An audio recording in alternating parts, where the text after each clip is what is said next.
This morning Sam woke me up. Wasn't ready, but actually the timing seemed right. Dew covered tent. We wanted to get out before we annoyed our host family too much.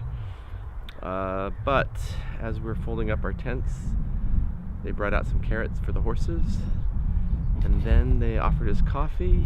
We went in and had a spread of breakfast of oatmeal with Ted had some mangoes and pineapple and all the espresso you could possibly imagine, and a lovely conversation with some lovely people.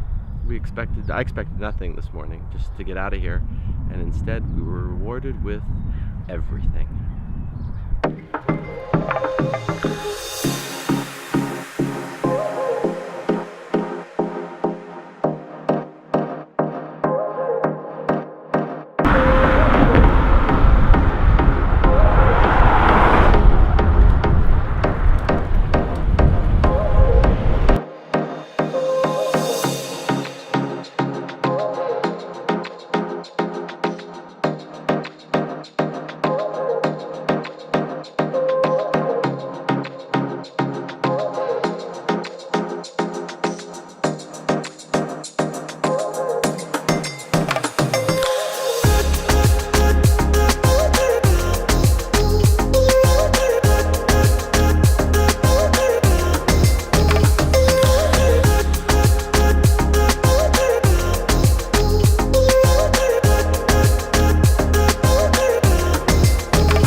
Just had lunch here. Now we have to ride up that, but we'll cross that lovely bridge.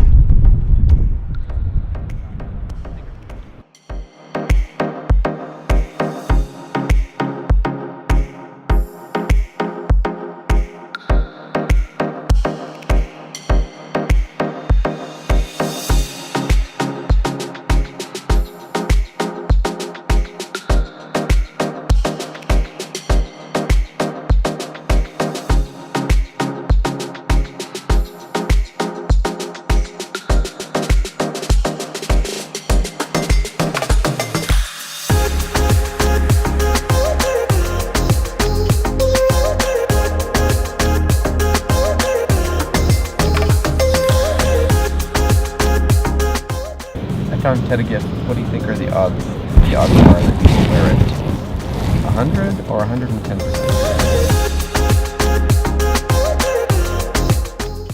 110%. No, I want them to see the thing. I don't want to mark cars just because I want people to see 3 feet. And it's like a visual representation of 3 feet. And if they don't do it, then they get marked. A fiberglass or like a bendy rod with a tennis ball on the end of it. Yeah, except I wanted to leave a physical mark on the car. Because they are breaking the law when they're doing that. Did you get past close? No. Did it freak you out? No. But it just, as I'm riding along, because I can't see people, I mean, you can't really see people behind you that well. You know they're coming. One of the dominant shrubs here on the west coast is poison oak looks like this. You look at those nice shiny leaves. The new ones are red, the old ones are green. They look a bit like an oak leaf and they're super shiny. And Does anyone have any soap handy? It's just like poison ivy. If you get it on you, you want to wash it off with soap right quick so you don't get a Does anyone have any soap? Nope, no soap. Did you get poison ivy? I might have on that right there. What did we do? We woke up at our wonderful host's house in their backyard. Robin and Melody, various friends and dog. She made us oatmeal breakfast With apples. With apples and raisins. And mango lassi liquid. It was amazing. And delicious espresso from her espresso machine. That was nice. Then we pretty much hit the road. And we didn't hit it very hard. We didn't hit it very hard, no. First we went across the street to Point Lobos National State Recreation Area, and we looked around and we toured a whaler's cabin and we met some nice docents. Docent? Docent. Is that the word? One nice docent. The volunteers that help out at state parks are called docents. Docent, okay. We met some docents, yeah. Yeah, and then we rode on to, what was the park where we hung out for a few hours. We went to a beach just north of Big Sur. It's called the state park. Don't remember the name, but you can look it up. Yeah, it was a state park. For your folks at home, you should go to your iPads right now and look up and see what that park is. It's a good place. You'll want to spend a day at the beach if you ever come through.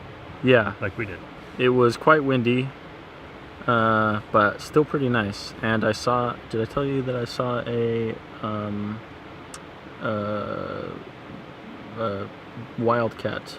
Oh, yes, that's Some right. kind, like a mountain lion. A big orange panda. Big orange panda looking mountain lion. Have you ever seen a mountain lion? Yeah. I've only maybe seen once in my whole life of many, many outdoor adventures in the West. They're usually pretty skittish. They hide from humans. This one was just trotting down the trail in front of me. Didn't seem particularly concerned, but then he saw some other people coming the other way and finally darted off into the bushes. So that was pretty cool. Yeah, and then we rode through. Is there anything of note between there and getting to Big Sur? Well, the beach was in Big Sur, sort of. Oh, The ride was okay. before the beach. We had this really nice ride with a 30-mile-per-hour tailwind, and we looped around all these classic heads and canyons and things like that, and saw the big arch bridge that makes Big Sur famous. We stopped for lunch at the arch bridge, and it was really nice riding with a 30-mile-per-hour tailwind, because it means if you're riding on the flat, you pedal a little bit and you're going along at 25 miles per hour. And if you're going uphill, you have to pedal a modest amount to get up that hill. And if you're going downhill, you have to put on your brakes so you don't accelerate up to like 40 or something like that. Yeah. And it's also nice because it's relatively quiet when you're riding along at 20 miles per hour with a 20-mile-per-hour tailwind, which is nice because you can listen to things when it's quiet. Yeah, it's weird traveling at 20 or 30 miles an hour and there's no wind in your face. It's just completely still because you're going along with the wind. That's pretty nice. Yeah, and there were some big hills. Oh, for lunch we had some crackers and cheese, and May or may not have fed some squirrels. James fed some squirrels out of his hand. Yeah, and we had some jerky and sausage. Yeah, and then It was sunny, and it was about 67 degrees, and there were plenty of cars on the road, but they almost all gave us a generous amount of space, and only one or two gave us a, not so generous amount. yeah, it was. The cars were pretty good.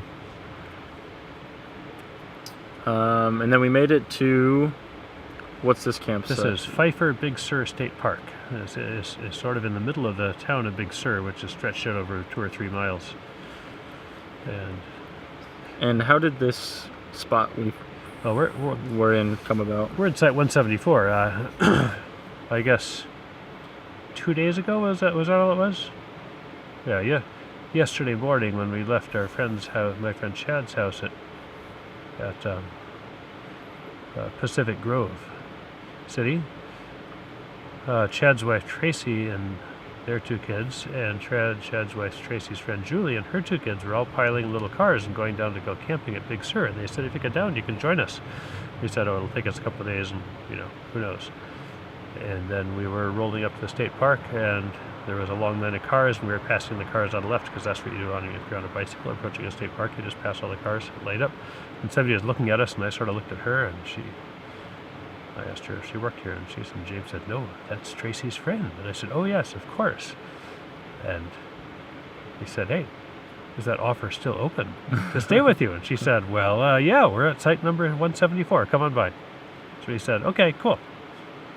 And Sam here fancied going to the Big Sur Tap House for supper, and Yeah, we saw that the tap house was just beyond, just a mile or so. just a mile or so beyond this campsite. So we said, hey, let's go to the tap house. And It's probably a mile and a half.